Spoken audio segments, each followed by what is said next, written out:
السلام علیکم ورحمۃ اللہ وبرکاتہ. میں ہوں شیخ طلحہ فرام دبئی. آج ہمارے ساتھ مہمان موجود ہیں عبدالوارث گل بھائی, ہمارے نیو مسلم برادر, جو کہ ماشاءاللہ اب ایک آرگنائزیشن چلا رہے ہیں, حقوق الناس ویلفیئر فاؤنڈیشن.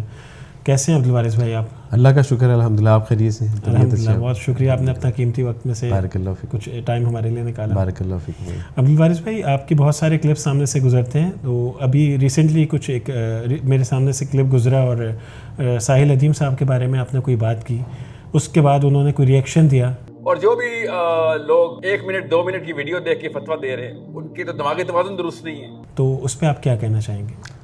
سچی بات ہے, میں اس پہ کچھ بھی نہیں کہنا چاہوں گا. وہ ہمارے بڑے بھائی ہیں, اور علم و فضل سے میں بھی جو ہے وہ ان کا مقام و مرتبہ مجھ سے میں سمجھتا ہوں کہ زیادہ ہے. اور ویسے بھی دیکھیں کہ وہ قرآن ہمیں جو بتاتا ہے کہ انما المؤمنون اخوہ, تمام ایمان والے مسلمان آپس میں بھائی بھائی ہیں. تو اختلاف ہونا کسی بات میں وہ ایک بالکل الگ بات ہے, لیکن دل میں ان کے لیے کینہ بغض حسد رکھنا, یہ تو میں سمجھتا ہوں کسی مسلمان کا کام نہیں ہے. تو مجھے امید ہے کہ جو ہے وہ بھی میرے بارے میں یہی جذبات احساسات کیفیات رکھتے ہوں گے. تو کوئی ایسی بات نہیں ہے, اس پہ میں نہ کوئی ریئیکشن دینا چاہتا ہوں, نہ وہ ہمارے بڑے بھائی ہیں. وہ اگر مجھے ڈانٹ ڈپٹ بھی ایک آدھی لگا بھی دیں گے تو وہ ہمارے بڑے ہیں, کوئی ایسی بات نہیں. تو اس پہ میں کچھ بھی نہیں کہنا چاہوں گا انشاءاللہ. اور مجھے امید ہے کہ جب کہیں بھی ان سے میری ملاقات ہوگی تو ان کے سر کا بوسہ لوں گا میں. بہرحال جو امت میں, یوتھ میں جو انہوں نے کام کیا ہے, جو انہوں نے جذبے بیدار کیے ہیں, بہرحال ان ساری خدمات کو نظر انداز بھی نہیں کیا جا سکتا. جزاک اللہ خیر. دوسرا عبدالوارث بھائی, آپ کی زندگی میں ڈاکٹر اسرار احمد صاحب کا کیا رول ہے؟ جی, اکثر یہ سوال پوچھا جاتا ہے کہ آپ کی تقریروں میں, آپ کی تحریروں میں ڈاکٹر اسرار رحمۃ اللہ علیہ کا نام بھی بڑا آتا ہے, آپ ان کا تذکرہ بھی کرتے ہیں, آپ ان جو ہے وہ اکثر جو درس قرآن میں یا درس حدیث میں وہ اشعار جو پڑھا کرتے تھے وہ بھی.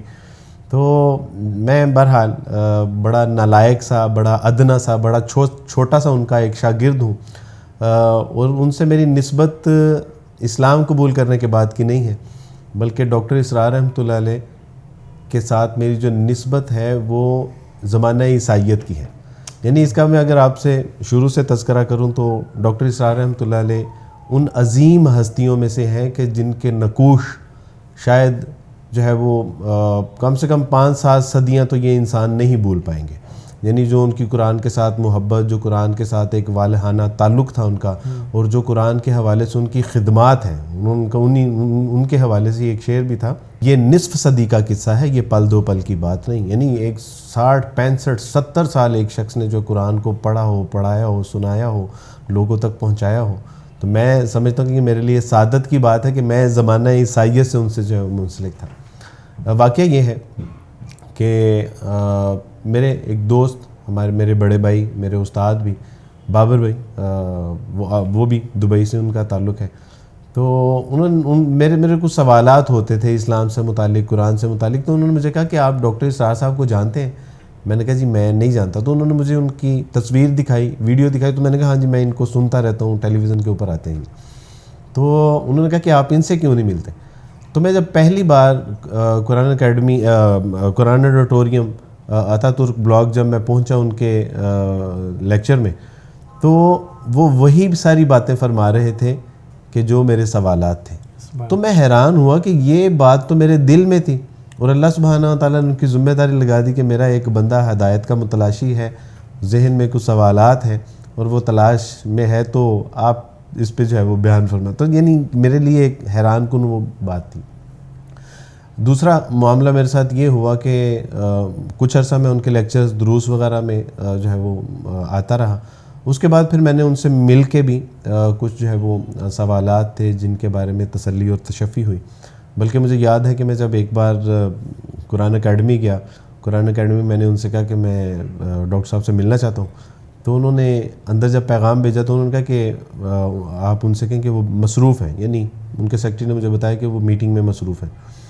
تو میں نے ان کو تھوڑا سا ذرا جذباتی ایلیمنٹ کا استعمال کرتے ہوئے میں نے کہا کہ آپ ان سے کہیں کہ ایک غیر مسلم قرآن کے بارے میں کچھ سوالات ہیں وہ پوچھنے کے لیے آئے. اور مجھے پتا تھا کہ اس پہ وہ انکار نہیں کریں گے. تو یہی ہوا کہ جب انہوں نے مجھے اندر بلایا تو کچھ میٹنگ تھی، ڈاکٹر ابصار صاحب ان کے چھوٹے بھائی بھی وہاں پہ موجود تھے، تو انہوں نے کچھ لمحے کے لیے ان کو روک دیا اور میرے ساتھ تو باتیں کرنا شروع ہو گئے. تو فرمانے لگے کہ جی میرا، انہوں نے تعارف پوچھا، نام پوچھا، کہاں سے ہوں، کیا کرتا ہوں، وہ ساری تفصیلات پوچھنے کے بعد مجھے کہنے لگے کہ اب بتائیے آپ کے کون سے سوالات ہیں.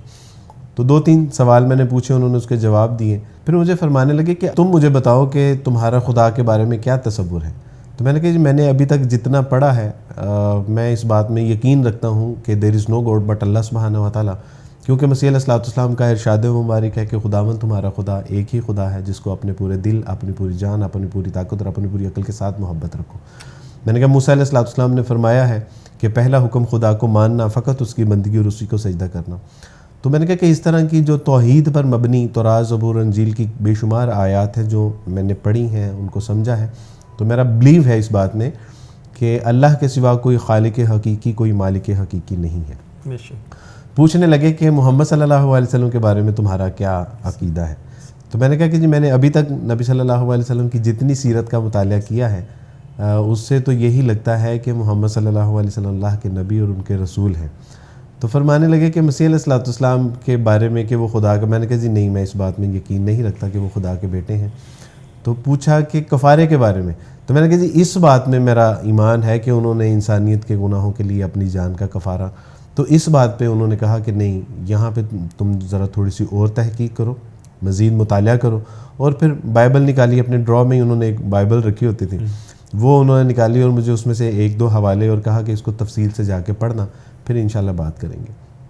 مزید اس کے علاوہ بھی کچھ ملاقاتیں ہوئیں، لیکن انہوں نے مجھے ایک بار کہہ دیا تھا کہ تم تو مسلمان ہو.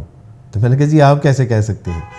تو مجھے کہنے لگے کہ نہیں، انشاءاللہ تم آنے والے زمانے میں اسلام قبول کر لو گے. میں نے کہا ڈاکٹر صاحب آپ کیسے کہہ سکتے ہیں.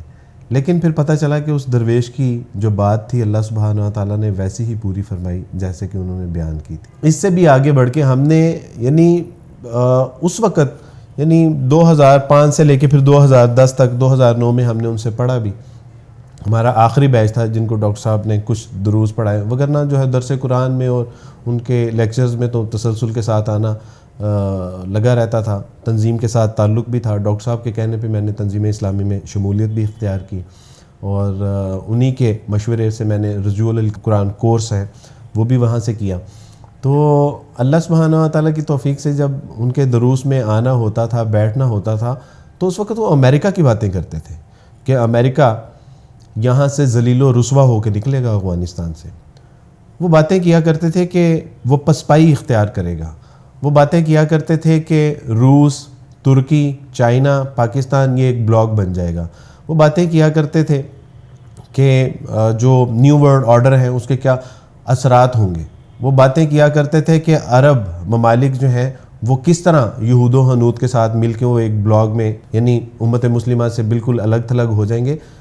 تو ہم حیران ہوتے تھے کہ ڈاکٹر صاحب کون سے زمانے کی باتیں کر رہے ہیں. ڈاکٹر صاحب کو کیا ہو گیا کہ یہ اتنی بڑی بڑی پیشن گوئی، افغانستان جیسا پسماندہ ملک جہاں کھانے کے لیے راشن تک نہیں ہے، پہننے کے لیے کپڑے نہیں ہیں، اور امریکہ جو وہاں پہ جو ہے وہ ایک مست ہاتھی بن کے جو ہے وہ بیٹھا ہوا ہے، تو وہ یہاں سے کیسے ذلیل و رسوا ہو کے نکلے گا.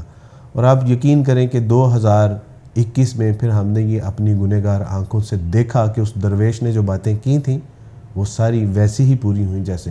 تو یہ اصل میں جو یہ بصیرت آتی ہے نا، یہ اللہ سبحانہ و تعالیٰ قرآن کی برکت سے عطا فرماتے ہیں. جو اللہ سبحانہ و تعالیٰ نے ان کو عطا فرمایا وہ انہوں نے جو باتیں کہیں، جس طرح کہیں، اس وقت ہم کہتے تھے کہ پتہ نہیں بابا جی کیسی باتیں کر رہے ہیں. لیکن الحمدللہ اللہ سبحانہ و تعالیٰ نے وقت گزرنے، ہم وہ نسل ہے کہ جو اپنے بچوں کو بتائیں گے کہ بیٹا ایک بزرگ ہوتے تھے جس طرح وہ باتیں کیا کرتے تھے، ہم نے وہ باتیں اپنی آنکھوں سے پوری. میرے اسلام قبول کرنے کی پیشن گوئی تو کوئی چیز ہی نہیں تھی جو انہوں نے امت مسلمہ کے حوالے سے. تو الحمدللہ میں سمجھتا ہوں کہ ڈاکٹر صاحب رحم اللہ تعالیٰ وہ پاک و ہند کے مسلمانوں کے لیے، اسپیسیفکلی اردو سپیکرز کے لیے ایک بہت بڑی نعمت تھے. اور ابھی جو آپ سوشل میڈیا پہ جو لوگ ان سے مستفید ہوتے ہیں، ابھی ان کے افکار و نظریات اور دروس قرآن کا 10% بھی جو ہے وہ پبلک نہیں ہوا. تو الحمدللہ میں سمجھتا ہوں کہ میرے لیے ڈاکٹر صاحب ایک بہت بڑی نعمت ہے جو کچھ قرآن کے حوالے سے جو افکار و نظریات تھے یا جو اشکال تھے یا جو اعتراضات تھے یا جو سوالات تھے وہ ڈاکٹر صاحب نے یعنی وہ میرے دل سے ذہن سے ایسے نکالے جیسے یعنی مکھن سے بال کو نکالتے ہیں. تو الحمدللہ اللہ سبحانہ تعالیٰ ڈاکٹر صاحب پہ اپنی لاکھوں کروڑوں رحمتیں نازل فرمائے. ان کی جو ہے وہ قبر پہ اللہ سبحانہ تعالیٰ جنت کے باغوں میں سے ایک باغ بنا دے. تو بہرحال میرے لیے وہ بہت محسن شخصیت تھے, میرے لیے وہ بہت عظیم شخصیت تھے. ناز طرف ڈاکٹر صاحب نے ہمیں جو ہے وہ قرآن کے افکار و نظریات سے جوڑا, جو ایک روح قرآن ہے اس سے مستفید ہونے کا موقع دیا, بلکہ جو عشق قرآن ہے نا وہ بھی ہمیں اصل میں ڈاکٹر صاحب سے ہی ملا. اور پھر جو اقبالیات اور فکر اقبال جو ہے وہ بھی ہمیں ڈاکٹر صاحب سے ہی ملی. الحمدللہ میں سمجھتا ہوں کہ ہم الحمدللہ ہر حوالے سے ڈاکٹر صاحب کا ایک بڑا اہم کردار ہے میری زندگی میں, اور میں جتنا ڈاکٹر صاحب کی خدمات کا یا ان کے احسانات کا شکریہ ادا کروں شاید وہ کم ہوگا. ہماری دل سے دعا ہے کہ جس طرح آپ نے ان سے بہت کچھ سیکھا اور جس طرح آپ ان کے لیے شکر گزار ہیں, تو ہماری دل سے دعا ہے کہ اللہ سبحانہ وتعالیٰ آپ کو جنت الفردوس میں ڈاکٹر اسرار احمد سے ملاقات کروائیں اور آپ سب کو اور ہم سب کو پیارے نبی صلی اللہ علیہ وسلم کا پڑوس عطا فرمائیں. جنت الفردوس. بہت شکریہ, جزاک اللہ خیر فی الدنیا والآخرہ. وعلیکم السلام ورحمۃ اللہ وبرکاتہ.